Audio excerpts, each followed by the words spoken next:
Good afternoon, જય શ્રી કૃષ્ણ, જય સોનલમાં. કેમ છો બધા? તો જો મારે અત્યારે બનાવી છે, નહીં બનાવેલી તો છે, મતલબ મૂર્તિ છે, એમાં કલર હોય ગયો, તો મારે કલર કરવાનો છે મૂર્તિમાં. જો તમને બતાવું, જો આ કૃષ્ણ ભગવાનની મૂર્તિ છે, એમાં કલર વયો ગયો, તેમાં મારે કલર કરવાના છે ને કલર છે 2-3 જ. જોઈએ હવે મિક્સ કરીને જોઈએ કેવા કલર થાય હવે.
ફાઇનલી મૂર્તિમાં કલર થઈ ગયો. જો કેવો મસ્ત બન્યો.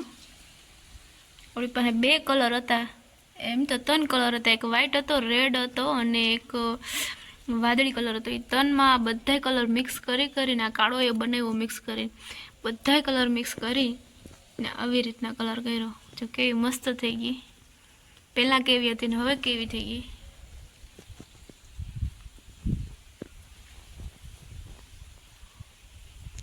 જો મોર આવ્યો હે રોટલી ખાવા.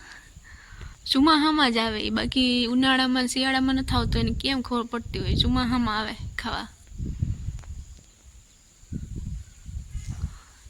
બધી રોટલી ખાઈ લે. 2.5-3 રોટલી નાખી, બધી ખાઈ જાય. પછી જાહે એ નારિયેરી પડે, ત્યાં આખી રાત બેસે નારિયેરી માથે.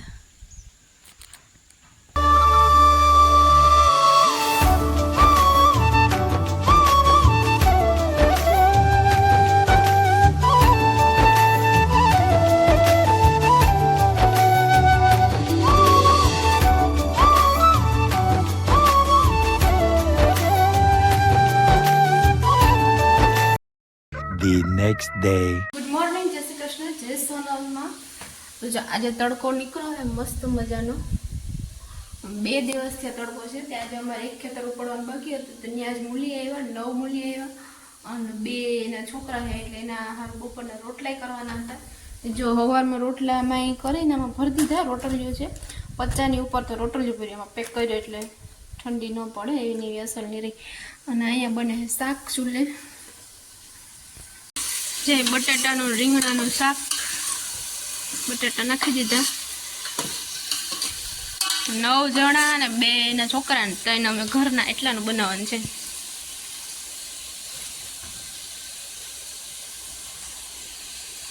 હજી શાક બને હે, હજી ચડ્યું નથી.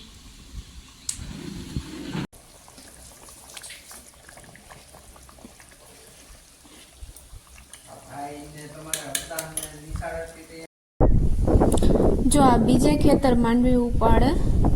આમાં લીલું છે એટલે હાથી તો હાલે એમ નથી, તો એમને માહિતી ઉપાડે મજૂર બિચારા. એક લાઈન કરીને ઉપાડે આમાં. જો હવે આમ તો ઉપડી ગયો, હવે થોડોક ખાસો બાકી રહ્યો. જો અહીંયા 9 મજૂર છે, તો ત્યાં થોડુંક કઠણ આવે એટલે નિરાય તો ઉપાડે, નહીંતર માંડવી એ તૂટી જાય ધીમે ધીમે. હવે બસ હવે ઉપાડવા આવી. તો હવે આજનો વિડીયો અહીંયા પૂરો કરીએ, અને કેવો લાગ્યો એ કમેન્ટ કરજો, શેર કરજો, લાઈક કરજો, અને ચેનલમાં નવો હોય તો સબસ્ક્રાઈબ કરજો. મળશું પાછી નેક્સ્ટ વ્લોગમાં. ત્યાં સુધી આવજો, બાય.